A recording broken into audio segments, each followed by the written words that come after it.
আমাদের ঈমান কিসে ভাঙে, আমি অনেকটা শিওর যে এখানে বেশিরভাগ মানুষ একটি কারণ বলতে পারবেন না। তার মানে ঈমান যে কখনো নষ্ট হয়ে যেতে পারে, ঈমান যে কখনো ভেঙে যেতে পারে, এই ধারণাই আমাদের নেই।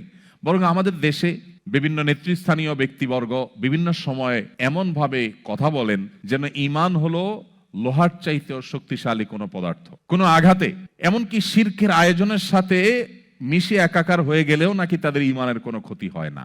যার কারণে ঈমান নবায়ন করার গুরুত্বটা আমরা বুঝি না। ঈমান কিভাবে নবায়ন করতে হয়, এর গুরুত্বটা কি আমরা জানি না।